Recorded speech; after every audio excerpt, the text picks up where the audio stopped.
Peristiwa mengambil kakao 3 bagi Minah selaku terdakwa sudah merupakan hukuman baginya, mengganggu ketenangan jiwa, melukai hati. Bambang Lukmono, Hakim Ketua Pengadilan Negeri Purwokerto, Jawa Tengah, tak bisa menahan harunya membacakan putusan sidang dengan terdakwa Minah, seorang nenek berusia 55 tahun. Nenek warga desa Dharma Kradenan, Kecamatan Aji Barang, Kabupaten Banyumas ini dituntut ke pengadilan oleh PT Rumpun Sari Antan 4, tempatnya bekerja karena diduga mencuri 3 buah kakao. Namun sebelum sidang pengadilan ini, Nenek Minah sudah menjalani masa tahanan rumah selama 3 bulan. Dalam sidang ini, Hakim menjatuhkan vonis pidana penjara selama 1 bulan 15 hari dengan ketentuan pidana tersebut tidak perlu dijalani terdakwa. Acara pidana mengadili 1. Menjatuhkan pidana oleh karena itu kepada terdakwa pidana penjara selama 1 bulan 15 hari dengan ketentuan pidana tersebut tidak usah terdakwa jalani kecuali apabila di kemudian hari ada putusan hakim yang menjatuhkan pidana. Namun pihak jaksa penuntut umum menyatakan masih pikir-pikir terhadap putusan hakim. Dari Purwokerto, Jawa Tengah, Saladin Ayubi melaporkan.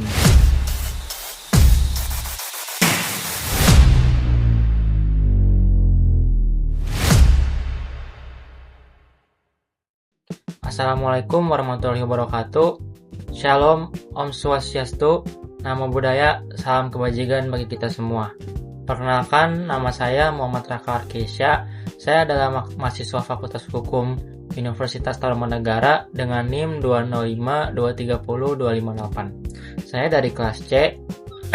Pada kesempatan ini, saya akan mempresentasikan tugas UTS mata kuliah PLK 4 Litigasi Hukum Pidana dengan dosen pengampu saya, Bapak Dr. Heri Firmansyah, SH MHum MPA.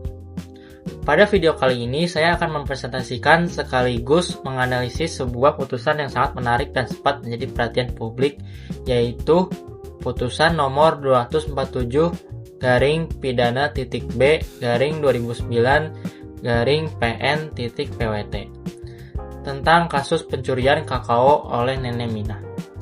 Putusan ini bukan sekedar perkara pidana biasa, melainkan menyentuh isu yang lebih luas, yaitu 1.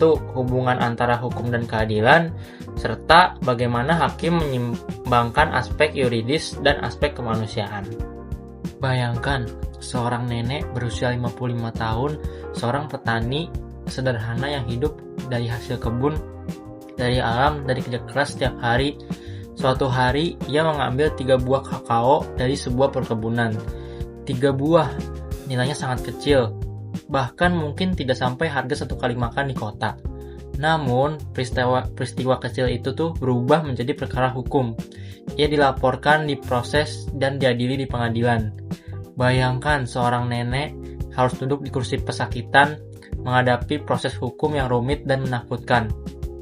Dan pada akhirnya, putusan dijatuhkan hukuman penjara untuk 3 buah kakao. Pertanyaannya, 1. Apakah ini keadilan? Dan 2. Ataukah ini bentuk hukum yang kaku yang hanya melihat aturan tanpa memahami realitas? Dalam hukum memang ada kepastian, setiap pelanggaran harus ada diproses. Tapi di sisi lain, ada juga rasa keadilan yang hidup di masyarakat, yang mempertimbangkan kemanusiaan. Disinilah dilema itu muncul. Namun hati kecil kita bertanya, apakah ini sudah adil? Kasus ini bukan hanya tentang satu nenek, ini adalah cermin bagaimana hukum bekerja. Kasus ini terjadi di wilayah hukum Pengadilan Negeri Purwokerto.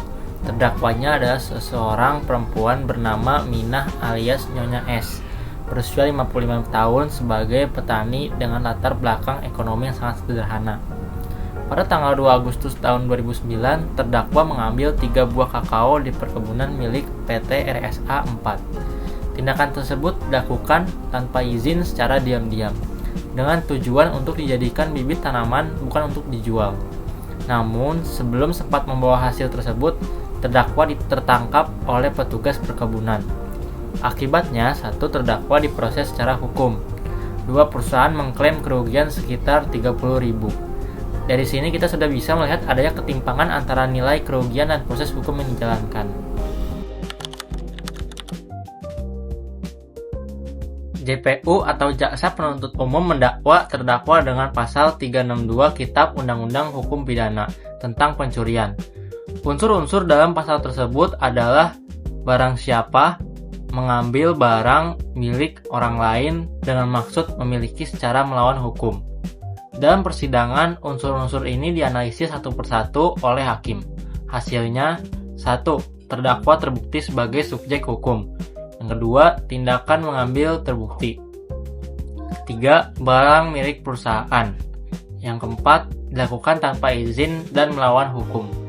Sehingga secara yuridis formal terdakwa dinyatakan bersalah. Hal penting di sini, 1. Hukum bekerja berdasarkan fakta dan unsur. Yang kedua, bukan berdasarkan simpati semata.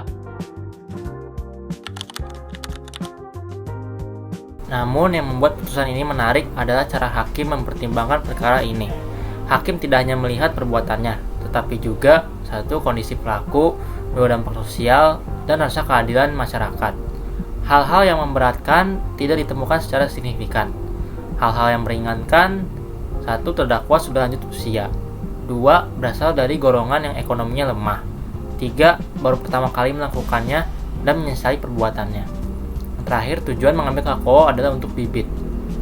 Bahkan, hakim mempertimbangkan aspek yang sangat manusiawi.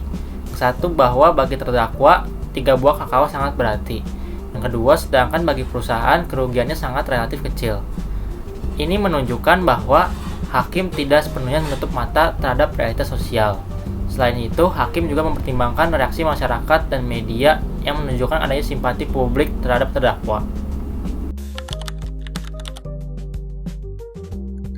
Akhirnya, hakim memutuskan terdakwa terbukti bersalah melakukan pencurian. Dijatuhi pidana penjara selama 1 tahun 15 hari. Namun, pidana tersebut tidak perlu dijalani, kecuali jika terdakwa mengulangi perbuatannya dalam masa percobaan 3 bulan. Ini disebut sebagai pidana bersyarat. Artinya, 1. Terdakwa tetap dihukum secara hukum, tetapi tidak dipenjara secara nyata. Sekarang kita masuk ke bagian terpenting, yaitu analisis putusan. 1. Dari perspektif kepastian hukum, putusan ini sudah tepat karena semua unsur pidana terpenuhi, tidak ada alasan pembenar atau pemaaf. Artinya hukum ditegakkan secara konsisten. Yang kedua, dari perspektif keadilan, namun jika dilihat dari rasa keadilan, 1. Nilai kerugiannya sangat kecil. Yang kedua, pelaku adalah orang miskin. Dan yang ketiga, motif bukan untuk keuntungan yang besar. Maka muncul pertanyaan moral, apakah layak diproses sampai pengadilan? 3. Dari perspektif tujuan pemidanaan, dalam teori hukum pidana modern, tujuan pemidanaan meliputi 1. Pencegahan, 2. Rehabilitasi, 3. Perlindungan masyarakat. Pidana bersyarat dalam kasus ini 1. Menghindari dampak buruk penjara. Yang kedua, memberi kesempatan memperbaiki diri. Dan yang keempat, tetap memberikan efek jera. Sehingga putusan ini sebenarnya mencerminkan pendekatan hukum yang lebih progresif dan humanis. Yang keempat, kritik terhadap sistem. Kasus ini juga membuka kritik besar. 1. Apakah hukum hanya tegas pada kasus kecil? Dan yang kedua, bagaimana dengan kejahatan yang besar? Ini menjadi refleksi bahwa keadilan tidak hanya soal penerapan hukum, tetapi juga soal keseimbangan sosial. Jika kita melihat lebih dalam, kasus ini juga dapat dianalisis dari perspektif sosiologi hukum. Dalam kajian sosiologi hukum, hukum tidak dipandang sebagai sesuatu yang berdiri sendiri, melainkan sebagai bagian dari sistem sosial yang saling berkaitan dengan ekonomi, budaya, dan struktur masyarakat. Dengan kata lain, 1. Hukum tidak hidup di ruang hampa. Yang kedua, tetapi tumbuh dan berkembang di tengah realitas sosial. Dalam konteks kasus ini, kita dapat melihat bahwa tindakan terdakwa tidak bisa dilepaskan dari kondisi sosial ekonomi yang dihadapinya. Terdakwa merupakan seorang petani dengan kondisi ekonomi yang terbatas, yang hidup dalam tekanan kebutuhan sehari-hari. Dalam banyak penelitian sosiologi hukum, kemiskinan seringkali menjadi salah satu faktor dominan yang mendorong terjadinya tindak pidana ringan. Artinya, yang satu, kejahatan dalam konteks ini tidak selalu lahir dari niat jahat atau mens rea yang kuat. Dua, tetapi bisa juga merupakan hasil dari tekanan, keadaan, atau social pressure. Disinilah kita mulai melihat adanya apa yang disebut sebagai 3 faktor struktural. Faktor struktural ini meliputi ketimpangan ekonomi, akses terhadap sumber daya, serta posisi sosial individu dalam masyarakat. Sehingga perbuatan terdakwa tidak bisa dilihat semata-mata sebagai pelanggaran hukum, tetapi juga sebagai refleks dari kondisi sosial yang lebih luas. Jika pendekatan ini digunakan, maka pertanyaan yang muncul bukan hanya apakah terdakwa bersalah, tetapi juga mengapa perbuatan itu terjadi dan apa yang melatar belakanginya. Pendekatan seperti ini membawa kita pada konsep hukum progresif yang dikembangkan oleh Satipjo Raharjo. Menurut Satipto Raharjo, hukum seharusnya tidak kaku dan tidak hanya berorientasi pada teks. Prinsip utamanya adalah hukum untuk manusia, bukan manusia untuk hukum. Artinya, hukum harus mampu 1. Memberikan keadilan substantif, 2. Merespon realitas sosial, 3. Dan berpihak pada nilai kemanusiaan. Dalam kerangka hukum progresif, hakim tidak hanya bertindak sebagai mulut undang-undang, tetapi juga sebagai penafsir nilai keadilan dalam masyarakat. Jika kita tidak mengaitkan dengan kasus ini, maka langkah hakim yang menjatuhkan pidana bersyarat dapat dilihat sebagai bentuk pendekatan progresif. Mengapa demikian? Karena hakim tidak hanya terpaku pada unsur-unsur pasal secara kaku, tetapi juga mempertimbangkan 1. Kondisi ekonomi terdakwa, 2. Tujuan perbuatan, dan 3. Serta dampak sosial dan pemidanaan. Namun demikian, perlu diakui bahwa pendekatan ini masih berada dalam batas-batas hukum positif. Artinya, hakim tetap tidak bisa sepenuhnya mengabaikan aturan yang berlaku. Disinilah letak tantangan terbesar dalam penegakan hukum di Indonesia. Bagaimana menyeimbangkan antara kepastian hukum dan keadilan sosial. Jika terlalu kaku, hukum bisa terasa tidak adil. Namun, jika terlalu fleksibel, bisa menimbulkan ketidakpastian hukum. Oleh karena itu, kasus ini bisa menjadi contoh nyata bahwa satu hukum membutuhkan pendekatan yang tidak hanya normatif, tapi juga kontekstual. Dengan kata lain, keadilan tidak cukup hanya dibaca dari pasal, tetapi juga harus dirasakan dalam kehidupan nyata masyarakat. Dari analisis ini dapat disimpulkan bahwa secara hukum putusan ini sudah benar dan sah. Hakim telah mencoba untuk menyeimbangkan hukum dan kemanusiaan. Pidana bersyarat menjadi solusi tengah antara kepastian hukum dan keadilan. Namun, kasus ini tetap meninggalkan pertanyaan penting. Apakah hukum kita sudah cukup adil bagi semua lapisan masyarakat? Dari kasus ini, terdapat beberapa pembelajaran penting yang dapat kita tarik tidak hanya bagi aparat penegak hukum, tetapi juga bagi sistem hukum secara keseluruhan. Pertama, perlu adanya penguatan pendekatan restoratif justice, khususnya dalam menangani perkara-perkara ringan. Pendekatan ini menitikberatkan pada pemulihan keadaan, penyelesaian konflik, serta keseimbangan antara kepentingan pelaku, korban, dan masyarakat. Dalam konteks kasus ini, sebenarnya sangat memungkinkan jika perkara diselesaikan melalui mediasi antara terdakwa dan pihak perusahaan, penggantian kerugian secara langsung, serta permintaan maaf sebagai bentuk pertanggungjawaban. Dengan pendekatan ini, 1. Konflik dapat diselesaikan secara cepat, 2. Hubungan sosial dapat dipulihkan, dan 3. Proses hukum yang panjang dapat dihindari. Hal ini juga sejalan dengan perkembangan kebijakan hukum di Indonesia, di mana pendekatan keadilan restoratif mulai didorong oleh institusi seperti Kepolisian Negara Republik Indonesia dan Kejaksaan Agung Republik Indonesia yang memberikan ruang penyelesaian perkara di luar pengadilan untuk kasus-kasus tertentu. Kedua, penegak hukum perlu lebih selektif dan bijaksana dalam membawa perkara ke pengadilan. Tidak semua perbuatan yang memenuhi unsur pidana harus selalu diproses hingga tahap persidangan. Dalam praktiknya, diperlukan apa yang disebut sebagai discretionary justice atau kebijakan penegakan hukum. Artinya, aparat penegakan hukum harus mampu menilai tingkat keseriusan perbuatan hukum, dampak yang ditimbulkan, serta kondisi pelaku. Jika nilai kerugian sangat kecil dan tidak berdampak luas, maka pendekatan non-litigasi seharusnya lebih diutamakan. Hal ini penting untuk menjaga efisiensi sistem peradilan, menghindari kriminalisasi berlebihan, serta memastikan bahwa hukum digunakan secara proporsional. Ketiga, negara perlu melihat bahwa hukum pidana bukan satu-satunya solusi dalam menyelesaikan masalah sosial.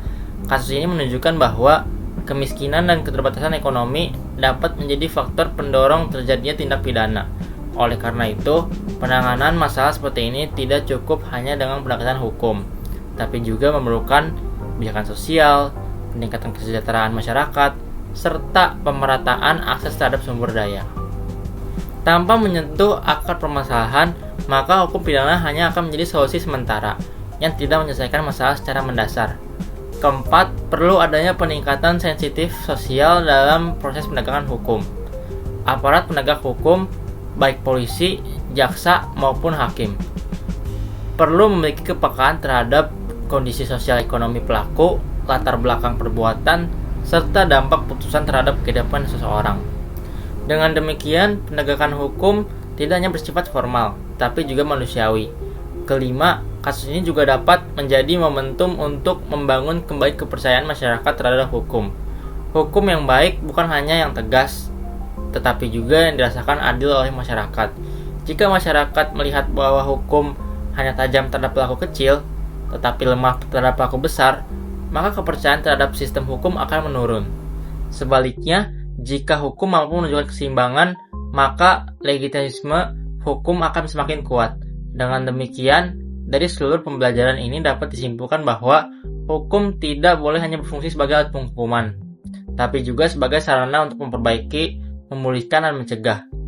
Hukum yang ideal adalah hukum yang adil secara substansi, bermanfaat bagi masyarakat, dan mampu menjawab kebutuhan zaman sehingga ke depan diharapkan sistem hukum Indonesia dapat terus berkembang menjadi lebih adaptif, lebih humanis, dan lebih berorientasi pada keadilan yang nyata. Bukan hanya keadilan yang tertulis di dalam undang-undang. Demikian analisis yang dapat saya sampaikan. Semoga pembahasan ini dapat memberikan pemahaman bahwa hukum tidak hanya bersifat normatif, tetapi juga harus mempertimbangkan nilai-nilai keadilan dalam masyarakat. Terima kasih atas perhatiannya, semoga bermanfaat. Maaf jika ada salah kata atau kurang kata. Wassalamualaikum warahmatullahi wabarakatuh.